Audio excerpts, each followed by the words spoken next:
désillusion pour les candidats au départ vers l'Europe. Devant la gare routière, ils sont nombreux à se retrouver, piégés, sans argent pour poursuivre leur voyage, dormant dans la rue comme des mendiants.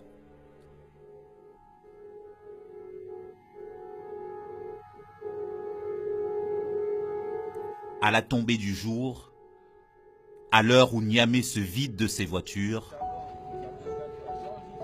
des dizaines de migrants en route pour l'Italie squattent les environs de la gare routière comme des fantômes dans la nuit.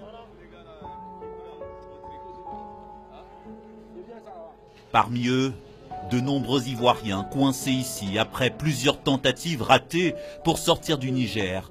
2 échecs ces dernières semaines pour Diabaté, ex-chauffeur de taxi venu d'Abidjan. Sinon, je suis sorti depuis le 20 avril d'Abidjan. Je suis venu à Niamey. Niamey, ici, j'ai fait 2 semaines. De Niamey, maintenant, j'ai tenté ma chance. Je suis allé jusqu'à Agadez. Agadez, j'ai fait là-bas 1 mois. Agadez, maintenant, j'ai tenté ma chance. J'ai cherché à rentrer maintenant en Libye. Libye, pour rentrer maintenant, c'est le malaise seulement que j'ai eu sur la route. Donc, je n'ai pas pu rentrer. Et je me suis retourné, tenter ma chance maintenant pour rentrer l'Algérie. Pour lui, je vais partir en Europe. Et de l'Algérie encore, on m'a refoulé jusqu'au Niger ici. Donc, j'ai vu beaucoup de choses aussi. Il a vécu 2 fois la traversée du désert. Et s'il est encore vivant, c'est presque par miracle. Il y a la mort. Moi-même, j'étais avec d'autres qui sont restés même dans le désert. J'ai affronté le désert. Il y a eu 4 morts dans mon groupe. Il y a eu 4 morts. Mais on les a jetés tous sur le désert là. Ça, c'est au fossé, il y a toujours mort. Désert là, il y a toujours mort. J'ai fait 2 jours sans manger, sans boire l'eau. J'ai mangé plus que 40 km. Souvent, on mange 1 fois par jour. Souvent, on ne mange même pas 1 jour. Souvent, même 2 jours.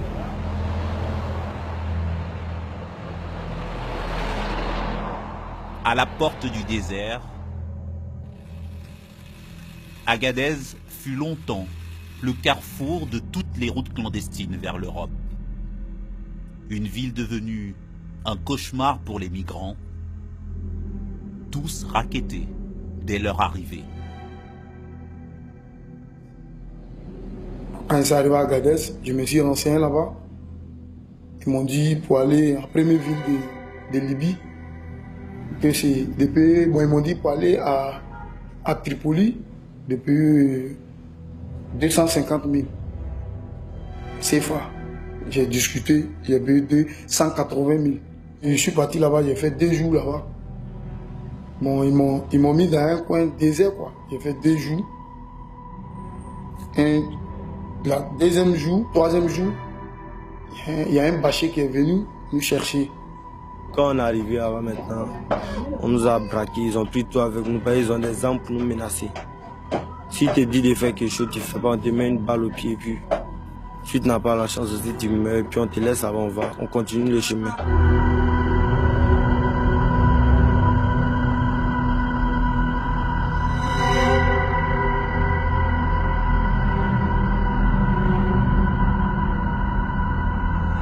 Arrivé sur le désert aussi, il y a des corps.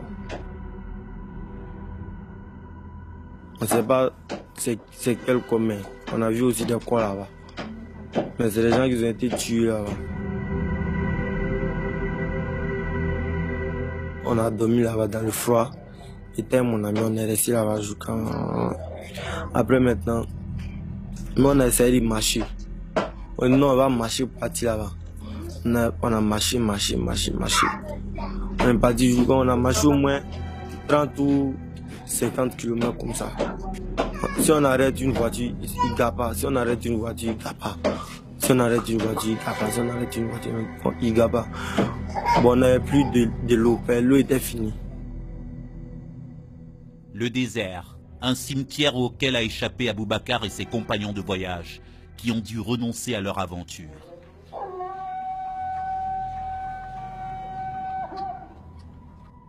Partir d'Agadez coûte de plus en plus cher pour un voyage de plus en plus dangereux.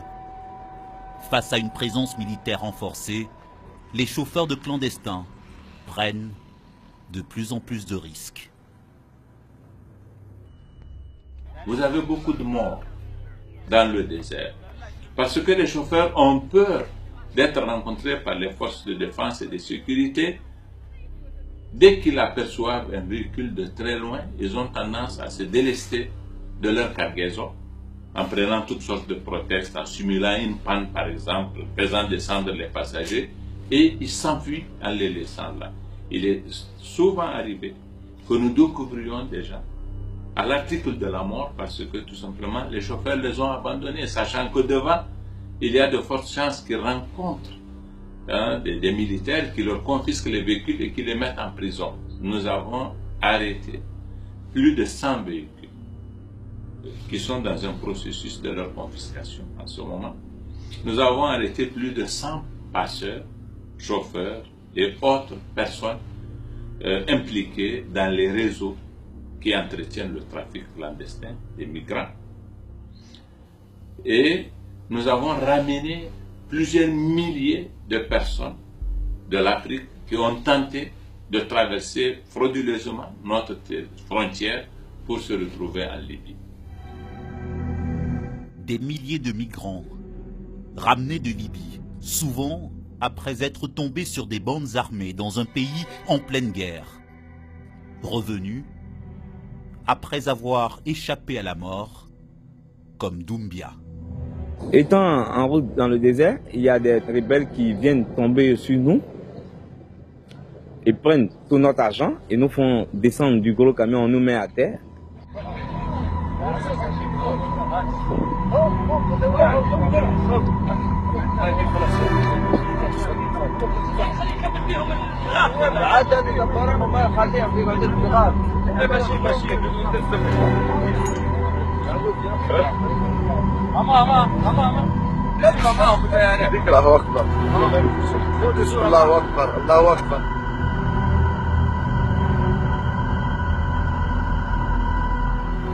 Il y a d'autres par contre demandent à chacun de donner une telle somme. Peut-être qu'ils peuvent demander 20 000 par tête. Nous étions au nombre de 120 personnes. On vous met là, on dit chacun donne 20 000, 20 000. Pour ceux qui n'ont pas 20 000, ils sont tabassés comme des chiens, avec des bâtons, même des tuyaux. Allahu Akbar, al-Jordan, Allahu Akbar.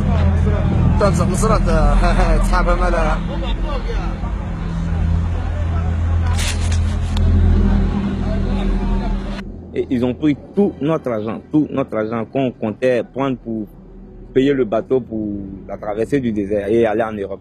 Donc de là-bas, j'ai payé tout mon argent, presque 900 et quelques mille, tout est gâté dans ça. Donc c'est comme j'étais en prison, parce qu'on m'a enfermé juste pour prendre tout mon argent. Donc ils ont tout pris, quand ils ont pris aussi, j'ai cherché maintenant à me retourner. Pour t'enfermer là, on te frappe, on te maltraite. On dirait les animaux, c'est comme ça qu'on nous fait. Juste pour avoir ce qui est sur nous. Si tu n'as pas l'argent aussi, si toi, forcer tes parents vont t'envoyer l'argent pour te libérer. Parce que même pour appeler tes parents, même pour leur dire, ah, votre fils est avec nous ici, mais il est en prison, il faut une telle somme pour pouvoir le libérer. Avec tout ça, ils vont essayer de te frapper. Quand tu vas crier au téléphone, même tes parents même vont entendre, ils vont savoir ce qui se passe. Alors, je suis en prison, pardonnez. Celui qui peut m'aider n'a qu'à m'aider, sinon vraiment je suis en prison. Je vous demande pardon. Je vous demande pardon, aidez-moi. Aidez-moi, pardonnez. Je suis en prison, pardonnez, aidez-moi. Celui qui peut m'aider n'a qu'à m'aider, sinon il est collé ici, pardonnez. À vous de Dieu, aidez-moi, pardonnez. Je vous demande pardon, aidez-moi. Regardez.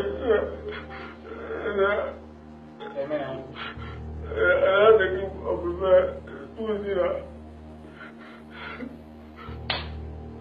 Pardonnez, je vous demande pardon. Aidez-moi, pardonnez, à cause de Dieu.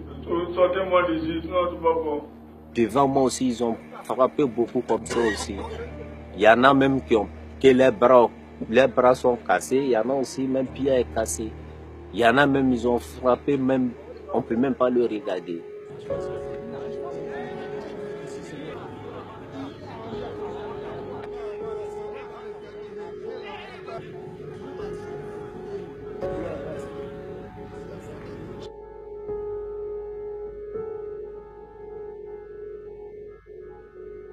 la Libye, je retournais parce que ça n'allait plus. Et à mon retour, les bandits armés sont tombés sur nous, ils m'ont tiré une balle dans le pied. Après les 15 jours arrivés ici, ils m'ont dit que le pied est décomposé, on peut lui faire quelque chose pour moi, il faut amputer.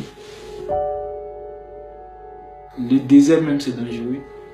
Et la route c'est dangereux. Il n'y a pas de bonnes personnes à Libye.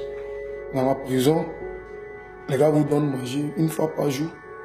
Et puis dans les prisons, il n'y a pas un coin pour se coucher. Vous êtes arrêté tellement vous êtes beaucoup. Vous êtes arrêté pour s'accrocher au mur. Vous ne pouvez pas vous coucher. Vous êtes arrêté. Vous faites la nuit avec ça, la journée. Puis chaque matin, on vous frappe. Quand on vient, on passe à côté de vous. Quand on passe à côté de vous, on vous tape avec les bâtons.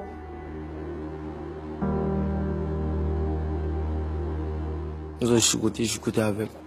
On peut vous tuer là-bas. Et puis il n'y a rien. Bah, Libye, c'est une zone rouge, il n'y a pas de loi là-bas. Je vous oblige à coucher avec eux. Je vous oblige à coucher avec eux. Si tu n'acceptes pas aussi, c'est pour moi, il n'a pas vécu ça, mais il a vu aussi la réalité. Moi, je ne voulais pas accepter comme je frappe aussi. Donc, j'ai essayé de lutter. Maintenant, ils m'ont tapé maintenant. Tout était fini. Il n'y avait plus la foi. Il n'y avait plus la foi payée. Ce qu'ils ont vu. Et puis, ce qu'ils m'ont fait, là, il a dit non, là, s'il meurt, c'est ça. Il n'y avait plus peur de mourir. Il y avait une idée en tête. Soit mourir ou soit rentrer. Tu te réveilles dans la maison, tu dors dans la maison, tu te réveilles le matin, tu es dans la maison, tu ne sors pas. Jusqu'à le jour, ils vont venir te chercher. Voilà avec toi. On va aller te mettre dans le bateau pour traverser l'eau. Moi, je ne suis pas arrivé là-bas. Quand mes 5 compagnons sont morts, je me suis découragé. J'ai dit, je ne vais plus. Quand tu es là, on dit, celui-là il est mort, celui-là il est mort. Le bateau a coulé hier, ça a coulé avant-hier nuit, ça a coulé aujourd'hui nuit. Mais les gars, explique pas ça à les gens là-bas. Donc moi, ça va. J'ai eu peur. J'ai dit, je ne peux plus partir. Sur la route aussi, il y a trop de malhonnêtes. Surtout nos frères qui sont là-bas, comme les boxeurs, ceux qui arrivent à te montrer la route pour t'accompagner, pour te guider jusqu'à la destination. La majorité, c'est les malhonnêtes. Est-ce que tu comprends? Ils prennent ton argent, mais ce que tu veux, ils ne vont jamais faire ça. C'est-à-dire, ils vont toujours te prendre pour aller te mettre dans le problème. C'est-à-dire, il peut te prendre même, il va aller t'enfermer dans un coin et pour dire, ah bon, nous on t'a transporté pour venir ici, tu dois payer telle somme. Si tu ne payes pas, c'est comme tu es en prison. Des migrants escroqués ou séquestrés par les coxers, des intermédiaires qui sont les complices des passeurs. En nous faisant passer pour des candidats au départ, nous avons une seconde fois réussi à joindre au téléphone une des organisatrices de ce macabre trafic basé en Libye. Une trafiquante qui réclame une forte somme d'argent à lui remettre bien avant la traversée. Donc, l'argent là, tu m'avais demandé de préparer 1 million. Je fais le voyage avec les 1 million. Oui, le voyage là, le frais de le traversement de l'eau, il y a tout dedans, quoi, tu vois. Quand j'arrive à Tripoli là, je vais dormir chez qui? Non, chez nous-mêmes. Ah, je vais dormir chez toi là. Tu vas être dans la même chambre que nous-mêmes. D'accord. Ok. Il ne faut même pas t'inquiéter sur ça. D'accord. Maintenant, quand je vais arriver chez toi là, il va se passer combien de temps pour que j'aille en Italie là? Je vais faire combien de temps? Bon, si vous allez venir ensemble là, peut-être que même dans la semaine, vous allez partir, tu vois. Donc la semaine, tu veux dire la semaine prochaine, on va partir? Voilà, c'est ça, parce que c'est le convoi, quoi, tu vois. Est-ce qu'on peut traverser pour aller en Italie actuellement? Comment ça? Même il y a des gens qui sont quittés chez nous, et ils ont appelé hier même qu'ils ont rempli. C'est 3 heures de temps seulement. Ah, d'accord, 3 heures de temps, d'accord. 3 heures pour traverser la Méditerranée en plein hiver. Un mensonge, bien évidemment.